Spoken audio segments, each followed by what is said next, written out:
മുഖ്യമന്ത്രി ഇന്ന് കോൺഗ്രസിൻ്റെ വർഗീയ വിരുദ്ധ പോരാട്ടത്തിലെ ദുർബലമായ ഏടുകൾ ചൂണ്ടിക്കാട്ടിയത് എങ്ങനെയാണ് ഇടതുപക്ഷം അതിൽ നിന്ന് വ്യത്യസ്തമായി നിലകൊള്ളുന്നത് എന്ന് അദ്ദേഹം പറഞ്ഞു വെച്ചതിൽ മുഖ്യമന്ത്രി പറഞ്ഞതിനെ ഖണ്ഡിച്ചുകൊണ്ട് നാളെ KPCC പ്രസിഡന്റ് സണ്ണി ജോസഫ് വാർത്താസമ്മേളനം തന്നെ നടത്തി ഇക്കാര്യങ്ങൾ നിരാകരിക്കും അല്ലെങ്കിൽ നിഷേധിക്കും, വസ്തുതകൾ പറയും എന്ന് അദ്ദേഹം പറഞ്ഞതൊരു മികവുറ്റ കാര്യമാണ്. പക്ഷേ താങ്കളോടൊരു ചോദ്യവുമുണ്ട്.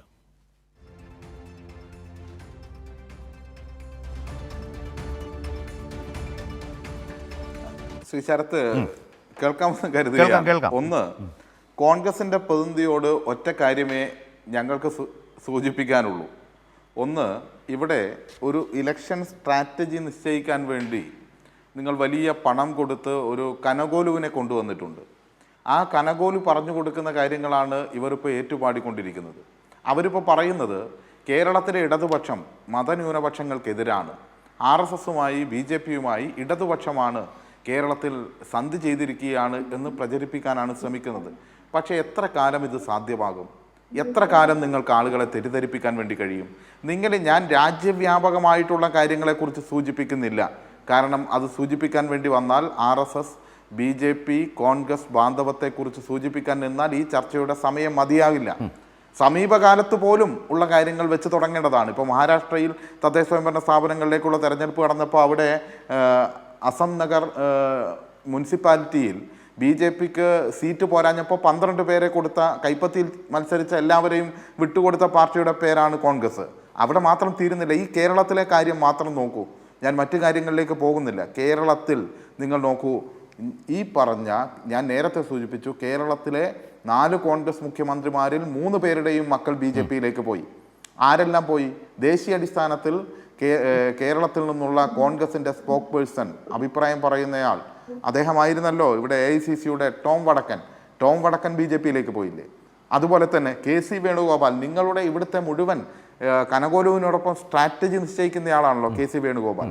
അദ്ദേഹമാണല്ലോ പകുതി കാലയളവുണ്ടായിരുന്ന രാജ്യസഭാ സീറ്റ് രാജസ്ഥാനിൽ വിട്ടുകൊടുത്ത് അവിടെ തെരഞ്ഞെടുപ്പ് നടന്നു. ആ തെരഞ്ഞെടുപ്പിൽ BJP എതിരില്ലാതെ ജയിച്ചു.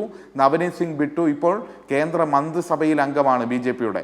അതായത് ഒരു മന്ത്രിയാണ് മോദിക്ക് കൊടുത്തിട്ടാണ് കേരളത്തിൽ വന്നിട്ട് RSSനെതിരായി ഞങ്ങൾ യുദ്ധം ചെയ്യുകയാണ്, BJPക്കെതിരാണ് ഞങ്ങൾ എന്ന് പറഞ്ഞുകൊണ്ടിരിക്കുന്നത്. ഇതിന് നേതൃത്വം കൊടുക്കുന്നത് ഇവിടുത്തെ KC വേണുഗോപാലാണ്.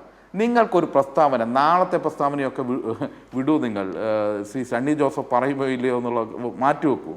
ശശി തരൂർ എന്ന് പറയുന്ന സോണിയാഗാന്ധിക്കൊപ്പം AICCയിലെ വർക്കിംഗ് കമ്മിറ്റി മെമ്പർ, ചുരുങ്ങിയ സ്ഥാനമല്ല, രാജ്യത്തെ ഏറ്റവും ഉയർന്ന സ്ഥാനം, അദ്ദേഹം മോദിയെ സ്തുതിച്ച് പഴയ ഒരു സിനിമയ്ക്കകത്ത് ജഗദീഷ് ശ്രീകുമാർ ഇങ്ങനെ റോട്ടിൽ പായ വിരിച്ച് പോലീസ് സ്റ്റേഷനിലേക്ക് പോകാൻ വേണ്ടി ശ്രമിക്കുന്നത് പോലെ BJPയിലേക്ക് പോകാൻ വേണ്ടി ശ്രമിച്ചുകൊണ്ടിരിക്കുകയല്ലേ?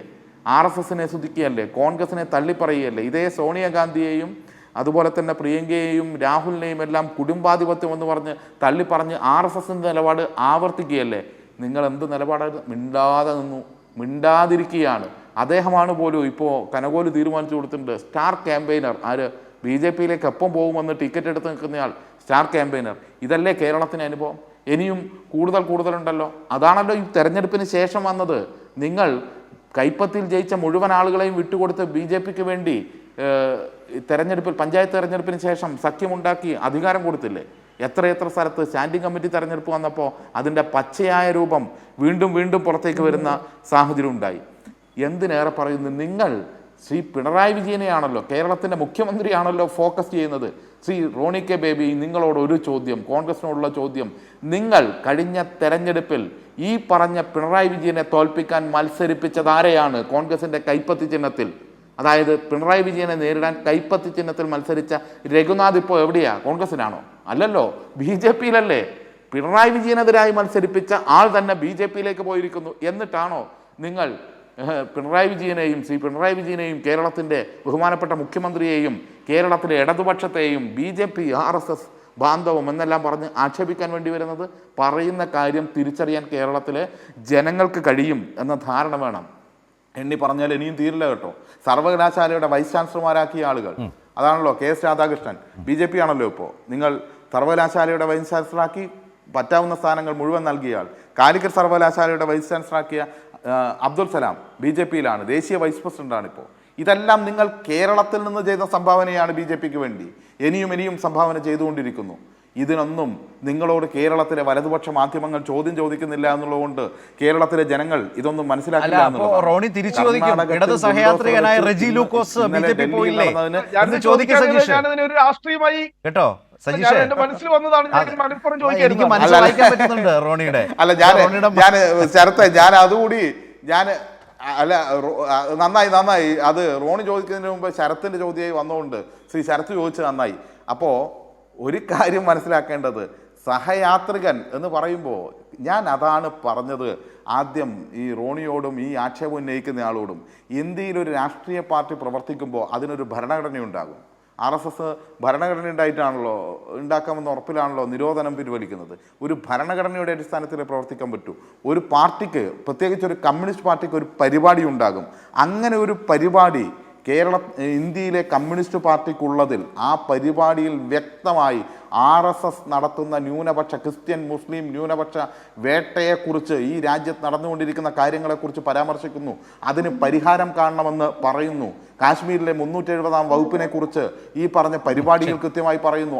RSS ഈ രാജ്യത്ത് ലക്ഷ്യം വെക്കുന്ന എല്ലാത്തിനെയും പരിപാടിയിലൂടെ തന്നെ മുന്നോട്ട് വെച്ച് ഇതിനെ അവസാനിപ്പിക്കലാണ് CPIMന്റെ ലക്ഷ്യം എന്ന് പ്രഖ്യാപിച്ച് ആ പരിപാടി അംഗീകരിക്കുന്നവരാണ് CPIMന്റെ ഓരോ അംഗവും. നിങ്ങൾ ഈ പറഞ്ഞ സഹയാത്രികൻ എന്ന് പറയുന്നത് ഈ പരിപാടി വായിച്ചിട്ട് പോലും ഉണ്ടാവില്ല, ആ പരിപാടി കണ്ടിട്ട് പോലും ഉണ്ടാവില്ല. ഇപ്പോൾ ശരത്തെ നമുക്കറിയാലോ, നമ്മുടെ ചർച്ചയിൽ പോലും ഞങ്ങൾ പങ്കെടുക്കുമ്പോൾ അപ്പുറത്ത് വന്നിരിക്കാറില്ലേ? ഞങ്ങൾക്ക് ഇവരെ പോലെ വേറൊരാളുടെ സപ്പോർട്ട് ആവശ്യമില്ലല്ലോ. ഇടതുപക്ഷ സഹയാത്രികൻ എന്ന് പറഞ്ഞ് വന്നിരിക്കും.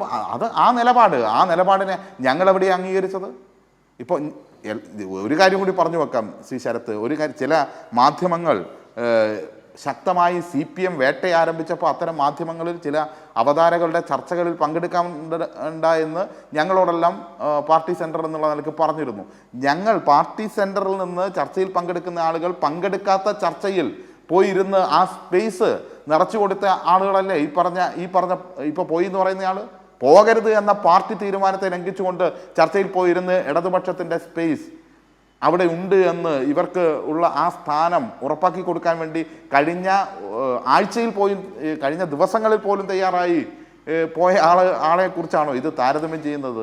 ഞാൻ പറഞ്ഞ കാര്യങ്ങളൊക്കെ കോൺഗ്രസിന്റെ ദേശീയ നേതൃത്വത്തെക്കുറിച്ച്, കേരളത്തിൽ നിന്ന് ദേശീയ നേതൃത്വത്തിലേക്ക് കൊടുത്തിയ ആളുകളെ കുറിച്ച് ഇതെല്ലാമാണ് പറഞ്ഞത്. അതുകൊണ്ട് ഞാൻ പറഞ്ഞു വന്ന ഒറ്റ കാര്യം കൂടി, ഏതായാലും കേരളത്തിലെ മതന്യൂനപക്ഷങ്ങൾക്കും സാധാരണക്കാർക്കും മനസ്സിലായ ഒരു കാര്യമുണ്ട്. ഡൽഹിയിൽ ഇന്നലെ നടന്ന പോലെയുള്ള ബുൾഡോസർ രാജ് കർണാടകത്തിൽ നടക്കുന്നു. മതന്യൂനപക്ഷങ്ങളെ വേട്ടയാടുന്നു. 3000-ഓളം കുടുംബങ്ങളെ ഈ കൊടും തണുപ്പിൽ ആട്ടി ഓടിക്കപ്പെടുന്നു. എന്തേ പറഞ്ഞത്? അവർക്ക് ഷെൽട്ടർ ഉണ്ടാക്കി കൊടുത്തോ റോണി കെ ബേബി? ആരെങ്കിലും സംസാരിച്ചോ അതിനെപ്പറ്റി? നിങ്ങൾ പറഞ്ഞ അവസ്ഥ എങ്ങനെ സംസാരിക്കും? നിങ്ങളുടെ അവിടുത്തെ ഭരണത്തിന് നേതൃത്വം കൊടുക്കുന്ന DK ശിവകുമാർ ആണല്ലോ നിയമസഭയ്ക്കകത്ത് RSS ഗണഗീതം പാടിയ ആളല്ലേ. നിയമസഭയ്ക്കകത്ത് ഇന്ത്യൻ പാർലമെന്റിൽ നരേന്ദ്രമോദി ഗണഗീതം പാടിയിട്ടില്ല. കർണാടകയിൽ കോൺഗ്രസ് ഭരിക്കുന്ന നിയമസഭയ്ക്കകത്ത് RSSന്റെ ഗണഗീതം പാടിയ ആളുകൾ ഭരിക്കുമ്പോൾ കർണാടകത്തിൽ ബുൾഡോസർ വരുന്നതിൽ അത്ഭുതപ്പെടാനുണ്ടോ? ഇവിടെ കോൺഗ്രസിനെ വിശ്വസിച്ച് അധികാരത്തിന് വേണ്ടി ന്യൂനപക്ഷത്തെ വഞ്ചിക്കുന്ന ഈ പറഞ്ഞ മുസ്ലിം ലീഗിനും അതിന് കൂട്ടുനിൽക്കുന്ന ജമാഅത്തെ ഇസ്ലാമിക്കും മാത്രമല്ലാതെ ഇതിനെയൊന്നും ന്യായീകരിക്കാൻ